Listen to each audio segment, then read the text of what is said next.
폭력적입니다. 이건 기본적인 폭력적이에요.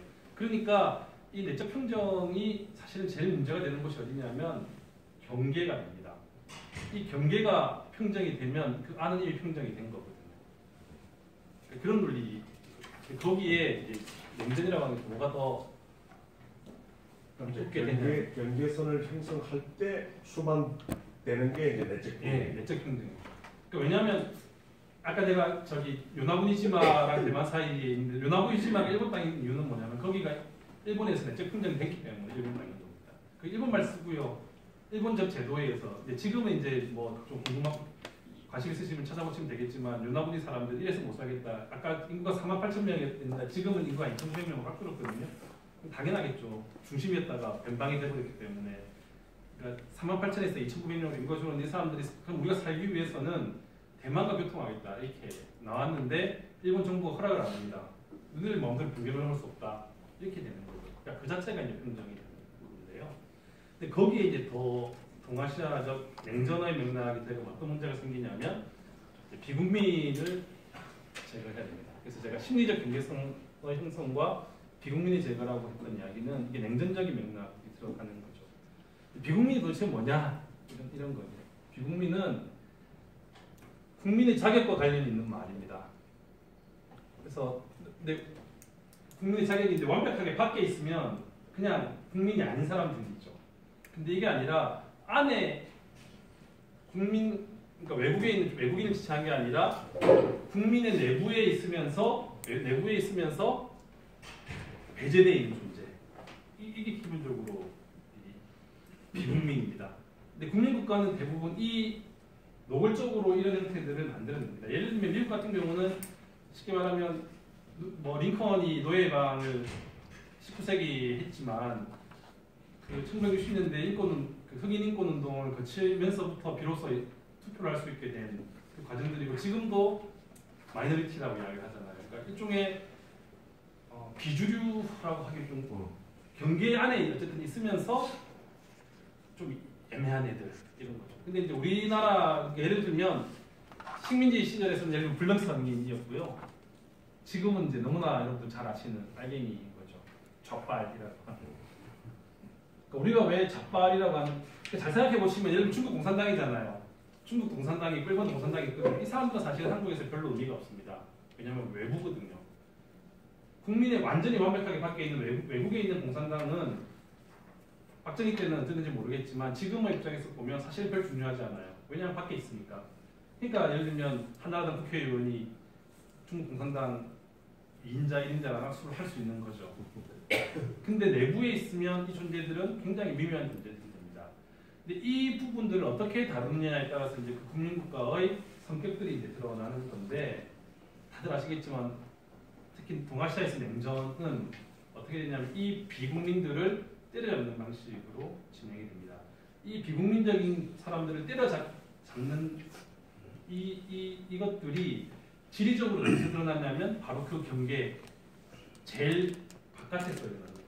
그러니까 한반도에서 제일 경계에 있는 제주도, 그다음에 일본에서의 제일 가까이 있는 오키나와, 중국에서 이제 제일 끝에 있던 대만, 그리고 이건 제가 직접 연구를 하지 않았지만 예를 들면 동북지역, 중국의 동북지역도 그게 원래 일본이 장악하고 있던 지역이거든요. 그래서 중국 정부가 특별한 두 해방, 그러니까 이 일본으로 돌려받은 두 지역을 특별한 곳으로 관리했습니다. 하나가 대만이고 하나는 동북이었는데요. 이 동북은 사실상 소련이 이제 관할을 했었죠. 그리고 나중에 이제 중국에 돌려주는 과정들이 있는데요.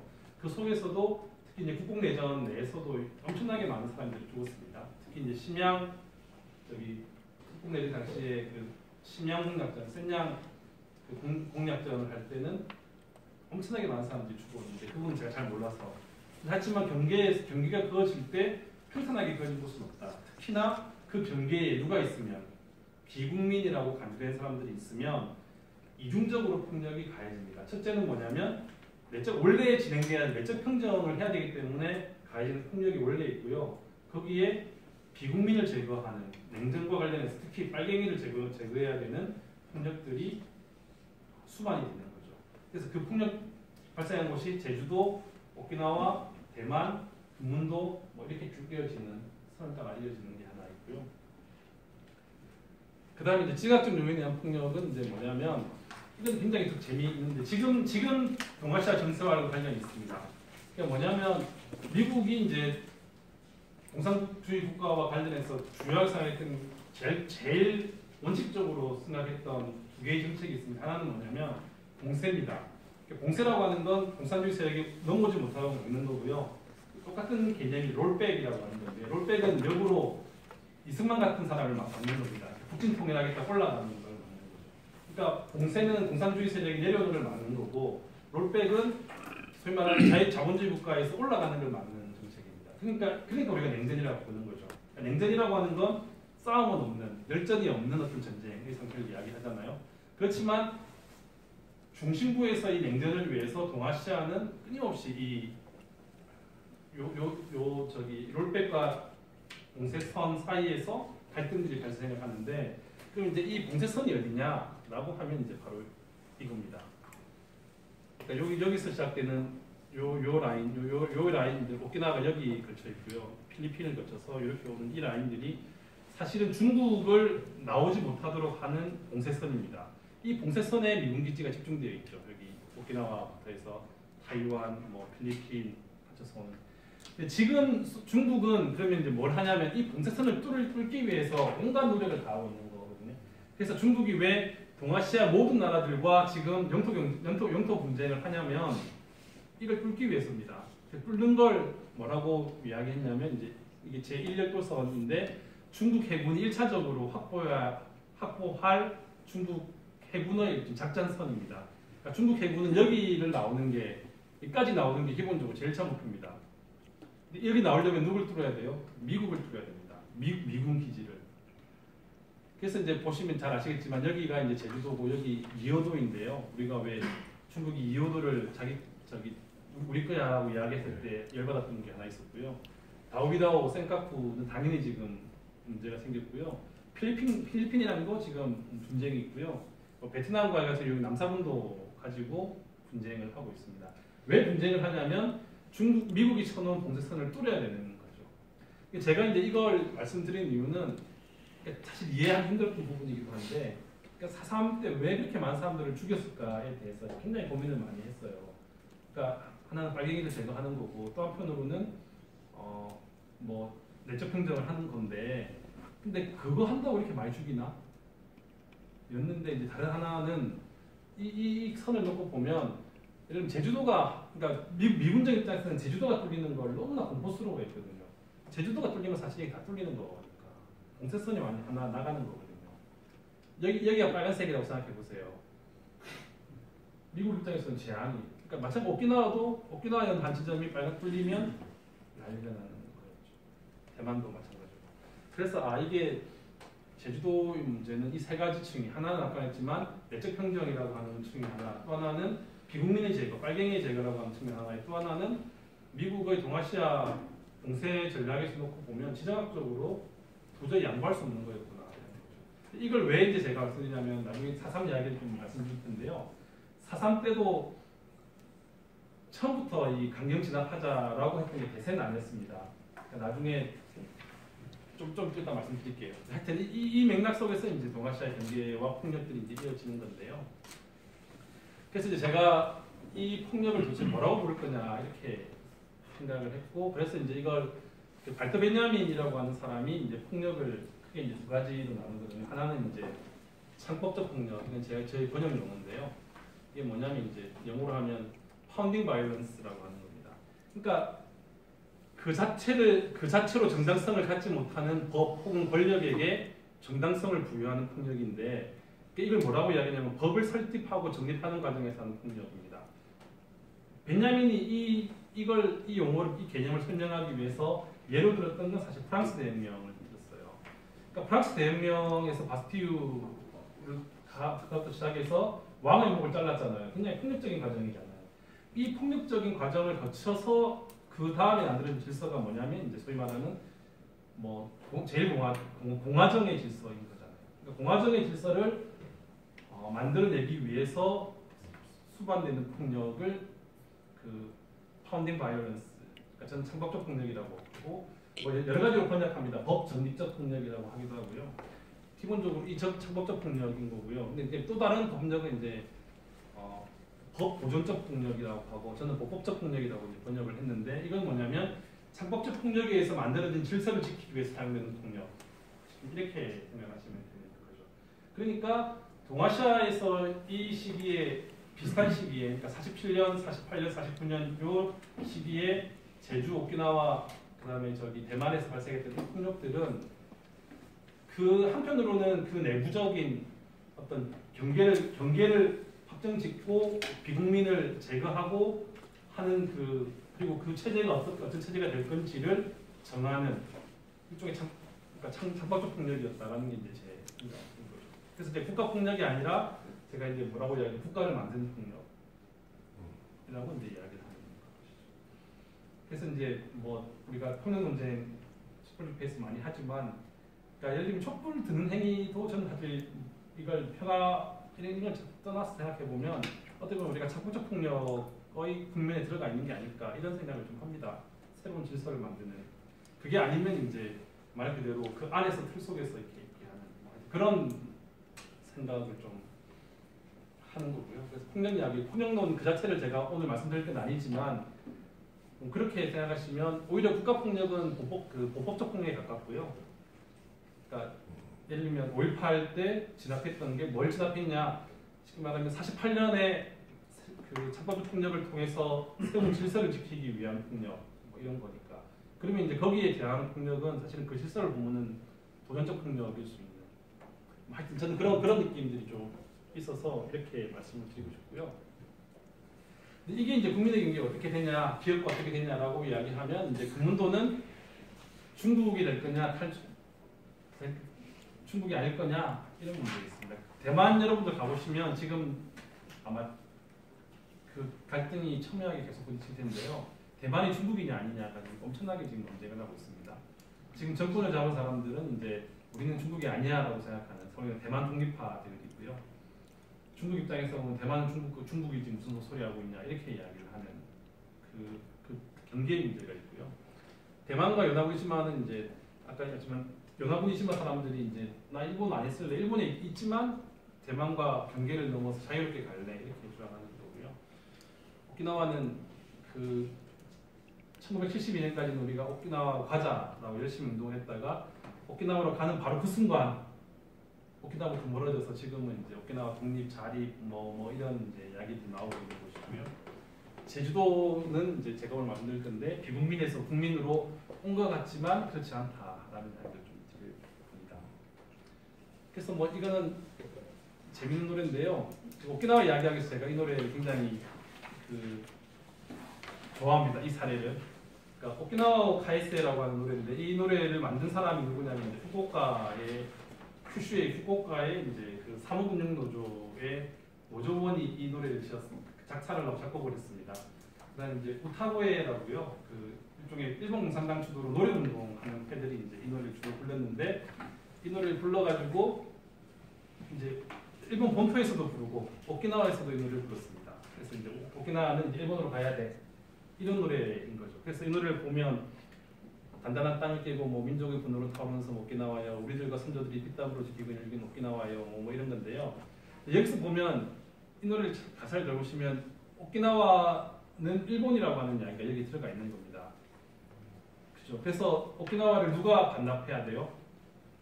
반환해야 돼요. 미국이 반납해야 되잖아요. 누구에게?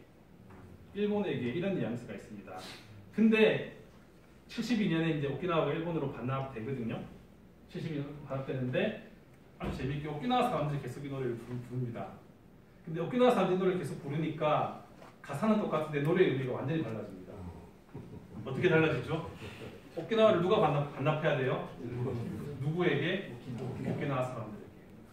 그러니까 똑같은 노래인데 처음에는 미국으로부터 오키나와 일본을 돌려받기 위해서 만든 노래이지만 지금 오키나와 사람들만 불러요. 그러니까 가사는 하나도 안 바뀌었는데 의미가 확 바뀌는 노래가 이 노래입니다. 그다음에 이건 저기 1972년 그러니까 이게 이제 제가 말씀드리는 건데 이 노래의 의미가 확 바뀐 게 72년입니다. 왜냐하면 오키나와가 일본으로 반환했던 게 72년이니까. 그다음에 총통장군 기념가는 이게 아마 대만 사람들은 너무나 잘 아는 노래인데요. 인류를 구원하시는 별, 세계의 위인, 뭐 자유의 등대, 민족의 장성, 뭐 이런 노래가 있습니다. 이 노래가 이제 장개석이 1974년에 죽습니다. 장개석 죽고 나서 이제 저 아들이 우리 아빠의 공적을 찬양하기 위한 노래를 만들라라고 해서 이제 이 만들어진 노래입니다. 대단한 노래죠. 나 뜨겁지 않습니까? 그죠? 근데 사실은 이 노래가 탄생하게 된 배경도 이 노래가 탄생한 욕망과 사실 동일한 욕망입니다.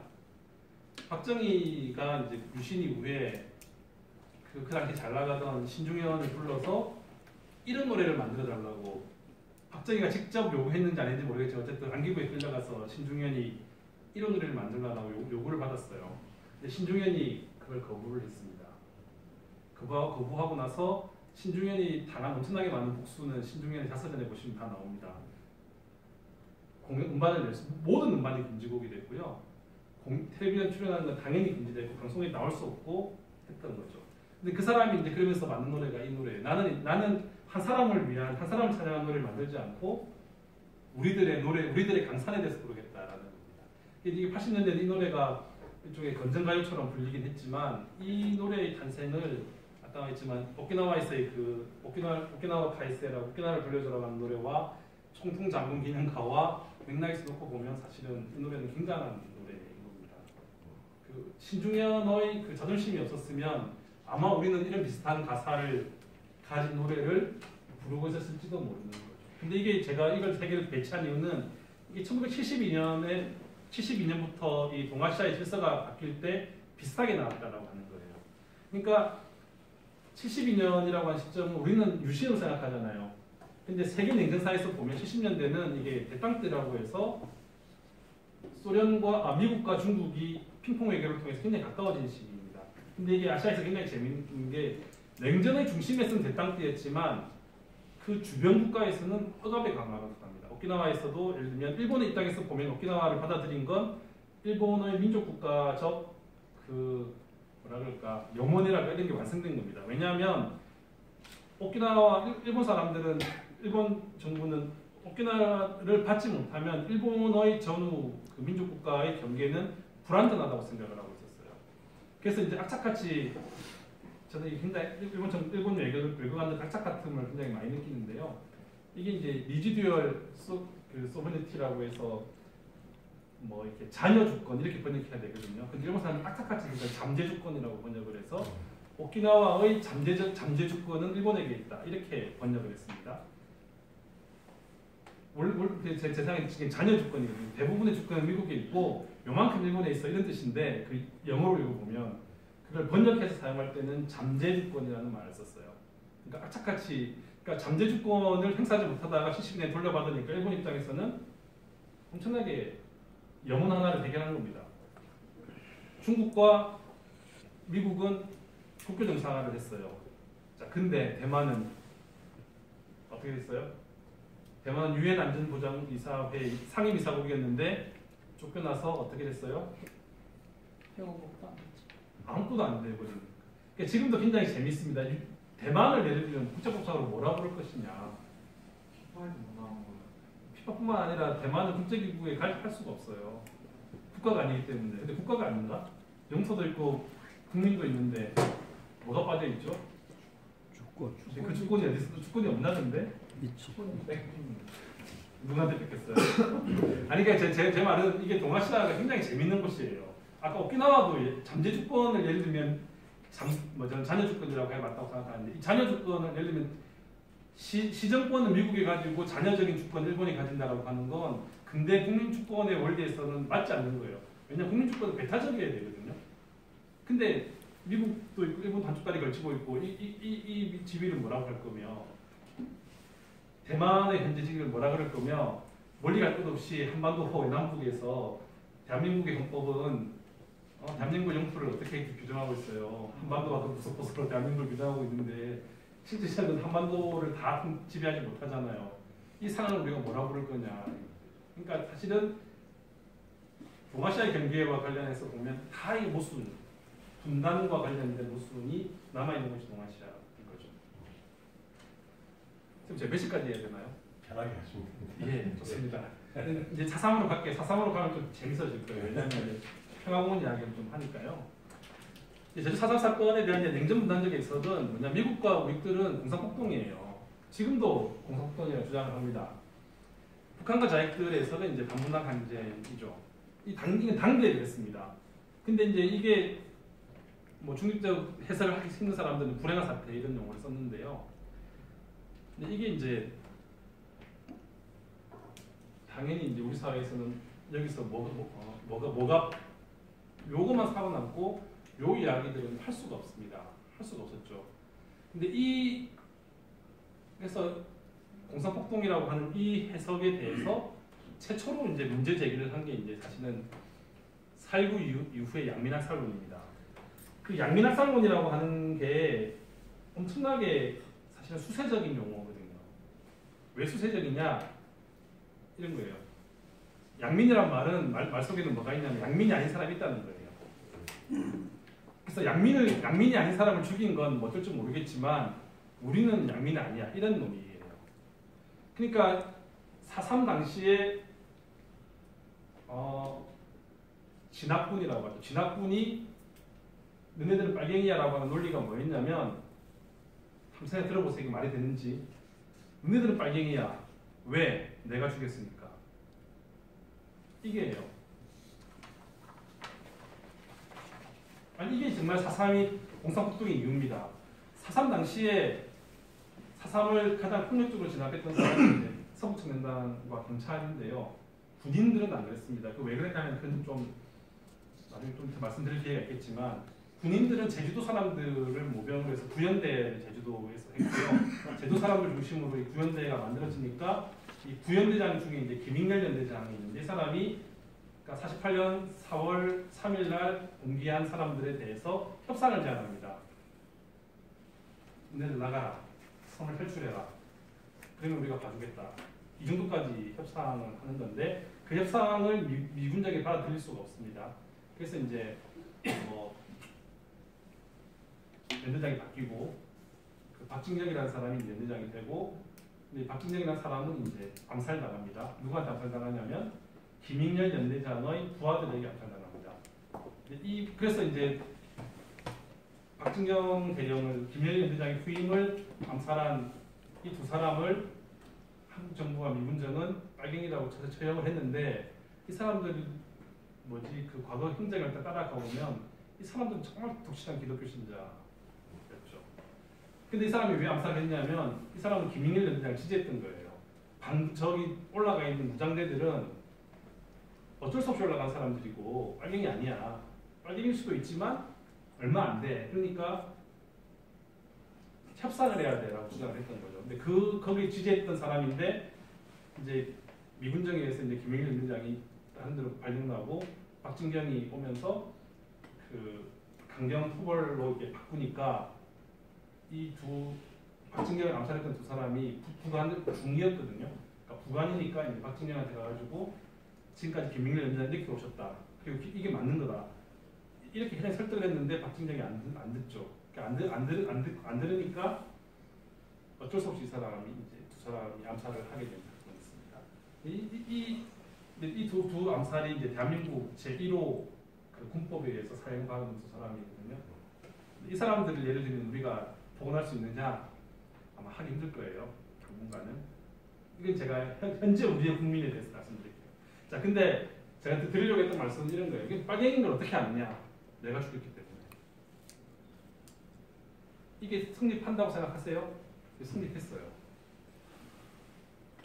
저 사람들은 빨갱이야. 왜? 빨갱이가 아닌 내가 죽였기 때문에. 빨갱이가 아닌 나는 누구였어요? 서북청년단. 서북청년단 빨갱이 아니잖아.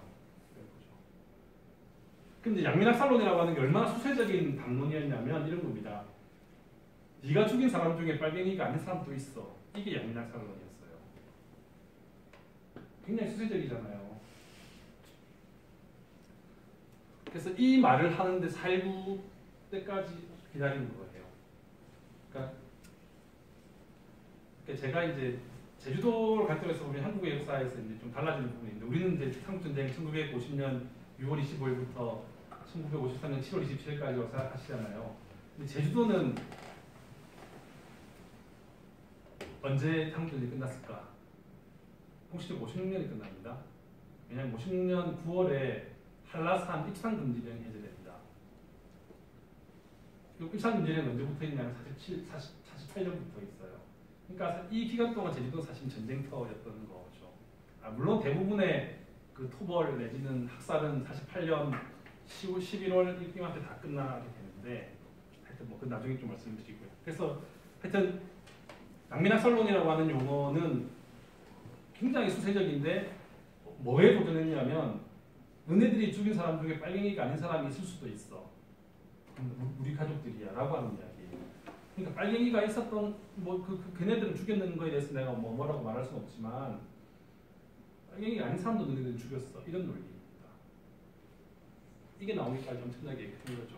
그래서 이제 87년 요랑쟁 이후로는 이제 어떻게 이야기가 됐냐면 양민학살이라는 말을 쓰지 않습니다.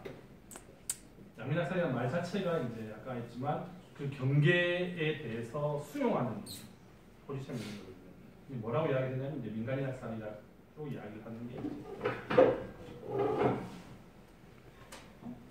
근데 이게 어쩔 수 없다라고 하는 건 이제 아실 거예요. 4.3을 폭동이라고 계속 이야기하고 우리가 죽인 건 폭동을 일으킨 애들 죽인 거라고 이야기하는 세력들이 강했기 때문에 어쩔 수 없이 이제 나왔던 말이라고 하는 건 당연한 건데요. 87년 6월 항쟁 이후로 이제 이게 다른 형태로 가게 됩니다. 이건 뭐냐면 여기 잘 보시나요? 5.16 부사 정권에 의해 파괴된 백조일손 지비 묘비의 파편 이렇게 되어 있습니다. 이게 뭐냐면 1960년 4.19 혁명 직후에 이제 이 드디어 양민학살론을 이야기합니다. 군인이 죽인 사람, 군인가 했지만 군인이나 경찰이 죽이면 빨갱이였는데 거기에 대해서 도전하는 게 군인이나 경찰이 죽였다고 해서 다 빨갱이는 아니었어라고 하는 게 양민학살론이라고 이야기했잖아요. 그래서 이제 그 사람들이 억울하게 죽었다라고 해서 이제 전국에 많은 비석들이 섭니다. 비석들이 섰는데 61년 무슨 일이 있죠? 예, 현직 대통령의 아버지가 군사 쿠데타를 하잖아요. 군사 쿠데타를 일으킨 박정희가 제일 먼저 한 일이 뭐냐면 바로 이 비석들을 때려 부수라는 거였습니다. 이 제주도만 그런 게 아니라요. 거창사건 추모공원에 있는 건데 여기 보시면 이 비석이 부서져 있고요. 여기 글자가 점으로 이렇게 쪼아져 있습니다. 그리고 원래 지금 이건 복원한 봉분인데 이 봉분을 그러니까 이 사람들이 어떻게 묘지를 만드냐면 남자묘, 여자묘, 애기묘 이렇게 만들어뒀거든요. 근데 이제 이 봉분을 다 파서 이 비석 세운 사람들에게 그냥 흙만 남겨줬어요. 흙만 이렇게 너 아버지 거리 가져가라 이렇게. 그리고 이 비석은 땅에 파묻어뒀고 이 파묻은 땅을 이제 끌어올린 게 이제 88년인가에 끌어올리게 됩니다. 그러니까 그리고 이거는 공식적으로 확인된 겁니다. 박정희가 5.16 쿠데타 하고 나서 그 5손가락 안에 그 빨리 내린 명령 5손가락 안에 드는 것 중에 하나가 빨갱이들을 추모하는 추모비를 부셔라라고 하는 거예요. 실제로 이렇게 부서진 게 여기도 있고 아까 했지만 여기도 있고 이렇게 됐던 거죠. 자, 그래서 이제 4.3 사건과 관련해서 이제 87년 요랑쟁 지나고 나서 본격적으로 그러면 4.3 사건 진상규명을 하자 이렇게 이제 논의가 되는 거죠. 논의가 되는데 일단 그 큰 방향을 말씀드리면 일단은 뭐냐면 일단 폭동론은 반박됩니다. 폭동론의 핵심은 뭐냐면 이제 북한의 지령을 받아서 남도당의 뭐 명령을 받아서 일으켰다라고 하는 건데 이 논리가 그 4.3에 참가했던 사람들과 그 당시의 증언들을 통해서 반박이 됩니다. 왜 반박이 되냐면 두 가지 관점에서 반박이 되는데 하나는 뭐냐면 제주도의 그 남로당이 굉장히 독자적인 노선, 중앙으로부터 잘 연결이 안 됐다는 거. 아까 제가 말씀드렸지만 제주도가 어디랑 더 가깝다 그랬어요? 일본이랑 더 가까웠거든요. 그러니까 육지에 있는 남로당과 연결될 수 있을 만한 거리들이 별로 없었습니다. 그게 하나 있었고요. 그 다음에 이제 그러니까 당연히 지령은 안 오는 거고요. 그 다음에 이 뭐라 그럴까 북한으로부터 혹은 육지로부터 어떤 도움을 받지 못합니다. 이게 이제 밝혀지는 거예요. 그러니까 이 쌍둥이인 건데, 예를 들면 폭동론에 있어서 쌍둥이가 이제 북한을 지지하는 항쟁이었다라는 건데, 이 두 개가 다 반박이 됩니다. 자, 그럼 나온 건 뭐냐면 이제 그 소극적 항쟁론이 이제 나오는 거죠. 그러니까 뭐냐면 47년 3월 1일 날 그 3.1절 기념식 때 경찰이 이제 군중을 해서 총을 쏜 것부터 해서 이제 이 사건이 이뤄지게 되거든요. 47년에 어떤 일이 있었냐면 그 전 도민의 그 저기 제주도 전 도민 차원에서의 파업이 발생합니다. 그 파업을 제일 앞에 선 사람이 누구냐면 제주도지사입니다. 민경훈이라는 사람인데요. 이 양반부터 시작해서 공무원들 전부 다가 파업을 해요. 너무했다. 근데 너무한 거야. 이렇게 이야기를 하는 과정들이 있었고, 그 과정에서 이제 진압을 하게 되고 이러니까 어떻게 되냐면 이제 억압이 있었기 때문에 자위적으로 우리는 산에 올라갈 수밖에 없었다라고 하는 이게 소극적 항쟁론이고요. 반대로 이제 적극적 항쟁론이 있습니다. 북한과 연계는 부정하지만, 그러니까 통일을 지향한 적극적 항쟁이었다.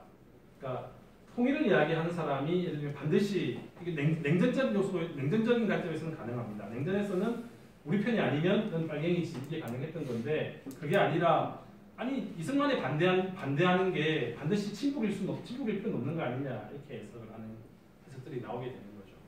그래서 이렇게 됐는데, 이제 이게 왜 제가 전체적 면제 재편이라고 이야기했냐면, 이게 이제 대한민국 정부에 의해서 4.3 특별법이 이제 제정이 되면서 대한민국 정부가 어떻게 이 문제를 지금 해결하고 있는지를 제가 좀 보여드릴 건데, 기본적으로 갈등은 뭐냐면 폭동론에 반대를 해서 국가폭력론, 이건 약간 양민학살론에서 발전했던 그 문제고요.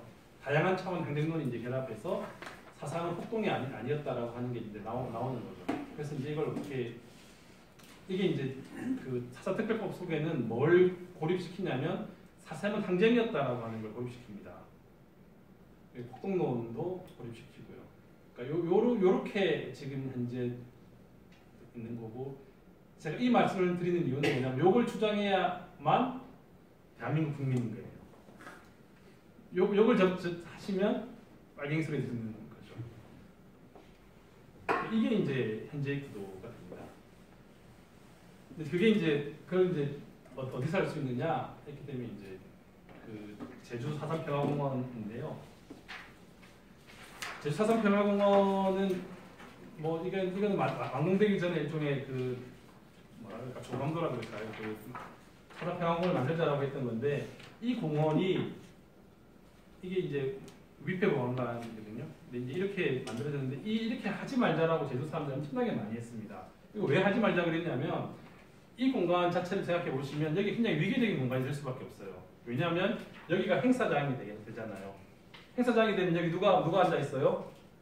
뭐 국무총리, 국회의원, 뭐 도지사 이런 사람들 앉아 있을 거고, 제주도 사람들은 이렇게 앉아가지고 수동적이게 되겠죠.